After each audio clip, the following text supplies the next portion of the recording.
한국에 살지만 다른 세상에 사는 이들인 경계선 지능에 대한 이야기입니다. 저는 어렸을 때 말문이 늦게 트였습니다. 구독과 좋아요에는 돈이 들어가지 않습니다. 좋은 영상은 함께 만들어가는 것입니다. 그럼 시작하겠습니다. 유치원 때부터 보통 아이와는 뭔가 다르다는 시선을 받으면서 자라왔습니다. 초등학교 때부터는 학습 능력이 떨어지는 게 두드러졌고 신발끈조차 혼자서 묶기 어려웠습니다. 말투가 어눌하고 생각을 표현하는 것이 미숙했습니다. 친구들로부터 따돌림을 당하기도 했고 중고등학교에 들어가서는 수업을 따라가는 것도 교관계도 힘들었습니다. 그때부터 저는 우울 증세와 강박 행동을 보이게 되었다고 합니다. 간신히 학교를 졸업하고 입대한 훈련소에서 관심병사가 되었습니다. 노란 명찰을 받았습니다. 훈기를 분해하고 조립하는 것도 행군을 위해서 군장을 꾸리는 것도 저에게는 너무 버거운 일이었습니다. 자대 배치 뒤엔 아무리 가르쳐도 못 알아먹는다면서 선임병에게 폭행당하기를 하루 이틀이 아니었습니다. 참다 못한 저는 극단적 선택도 여러 차례 시도를 했었습니다. 그리고 우울증에 시달렸습니다. 제대 후에는 50개가 넘는 곳에서 아르바이트를 하였지만 하루가 멀다 하고 해고 통보를 받았습니다. 치킨집 사장님은 너에게 장애가 있느냐라는 말까지 저한테 마구 했습니다. 여러분, 제가 어떤 사람처럼 느껴지나요? 공감이 가는 분들도 계실 것이고 학교에서나 사회생활을 할 때 저 같은 사람을 보신 분들도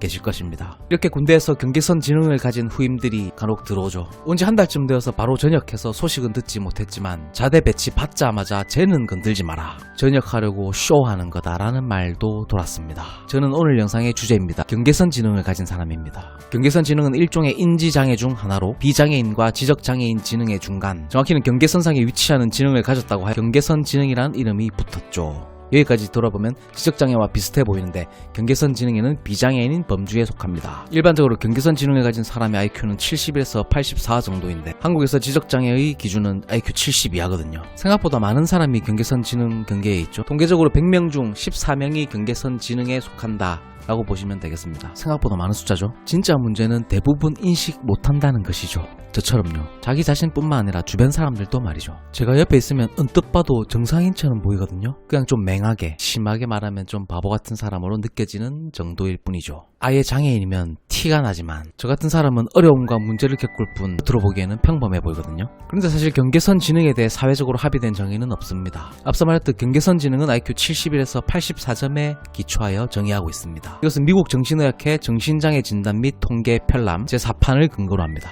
하지만 개정된 DSM 제5판은 경계선 지능에 해당하는 구체적인 IQ 수치를 제시하는 대신에 개인의 경계선 지적 기능이 임상적 주의를 요하거나 개인의 처치나 예우에 영향을 줄 때를 지칭하고 경계선 지적 기능과 경도 지적 장애를 구분하기 위해서는 지적 기능과 적응 기능에 대한 주의 깊은 평가가 필요하다라고 서술하고 있습니다. 정리하자면 경계선 지능인이란 지적장애로 분류되지는 않지만 지적기능에 문제가 있으므로 사회적 보호가 필요한 사람인 것이죠. 경계선 지능인의 가장 큰 특징은 암기 능력과 분별력, 주의력, 인지력 등이 일반인에 비해 현저히 떨어지고 그로 인해 구두 표현과 듣기, 사회성, 숙련성 작업, 전문 기술 습득에 어려움을 보인다는 것입니다. 그래서 우리 같은 경계선 지능인을 느린 학습자라고도 부릅니다. 경계선 지능인들은 특히 한국에서 고통을 겪고 있죠. 지적 수준이 낮고 학습 속도가 느리기 때문에 많은 경계선 지능 아동들이 학교폭력, 따돌림, 부적응 등의 고통 속에 지내고 있습니다. 특히나 빨리빨리 문화가 만연한 한국 사회에서 이들은 더욱더 뒤처진 존재가 될 수밖에 없죠. 학교 졸업 후에는 보통 학업 이수나 훈련 이수에 실패하여 비숙련, 비전문성, 단순 노동과 같은 일을 찾게 돼 시설관리 같은 일이 활동가의 대화, 의사소통이 가능하지만 정상지능에 비해 사물과 상황을 인식하고 판단하는 능력이 부족해서 범죄의 피해자가 될 확률도 매우 높습니다. 대표적인 사례가 신안 염전노예 사건이죠. 이렇게 어려움을 겪는 일이 많은데도 불구하고 객관상으로는 일반인과 다를 게 없어 보이기 때문에 진료나 상담을 받지 못하는 경우가 거의 대부분입니다. 또 남들과는 다소 다른 이들의 행동이 고의적인 것으로 오해를 받기도 하죠. 현재 우리 사회에서 경계선 지능인들이 얼마나 많은지는 알 수 없습니다. 국내에서는 제대로 된 실태조사가 이루어지지 않아 정확한 통계가 없기 때문인데요. 하지만 해외 통계에 따르면 전 세계 인구의 약 13.6%가 경계선 지능에 속한다고 합니다. 이 수치를 한국에 적용해보면 5천만 인구 중에 약 80만 인구가 경계선 지능인에 해당하는 겁니다. 학생 수가 25명인 학급에서 3, 4명 정도가 경계선 지능인일 수 있는 것이고요. 실제 이스라엘에서 16세, 17세 남자 청소년을 대상으로 경계선 지능 조사를 했더니 약 15.3%가 경계선 지능으로 밝혀졌습니다. 한국에서는 생활시설 이용 아동들의 약 37%가 경계선 지능이 의심되며 아동복지시설 종사자 중 약 80% 이상이 경계선 지능 아동을 보호하고 있다고 응답한 바 있습니다. 문제는 이들이 장애인 혹은 특수교육 대상자로 등록되지 못하기 때문에 교육훈련 지원이나 취업 면에서 복지 혜택을 거의 받을 수 없다는 것입니다. 이들은 법률상 지적장애인은 아니지만 그렇다고 평균 지능에 속하지도 못한 채 사회 부적응자 낙인이 찍힌 상태로 차별을 받으며 살아가는 것입니다. 사회와 국가가 경계선 지능에 대한 무지함으로 인해 정확한 실태조사가 이루어지지 않았고 그에 따른 복지정책도 마련되지 않았습니다.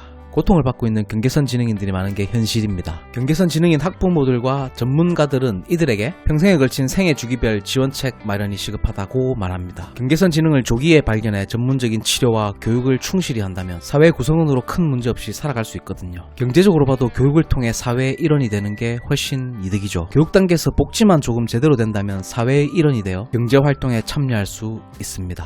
느린 학습자라는 이름에서 알 수 있듯이 저는 지적장애인과 달리 느릴 뿐이지 학습이 가능합니다. 저희들이 원하는 것도 무조건적인 복지를 바라는 것이 아니라 교육을 원하는 것이죠. 만약 교육이 이루어지지 못한다면 경계선 지능인들은 어디에도 속하지 못한 채 사회적 멸시를 받고 지하 방제실에서 은둔하게 될 것입니다. 복지 비용은 일반 시민이 부담하게 되고요. 경계선 지능인들은 개인의 삶부터 복지 비용까지 전체를 봤을 때도 꼭 필요한 것입니다. 하지만 현재 한국에서는 경계선 지능인들을 위한 기본적 성격의 법률조차 존재하지 않습니다.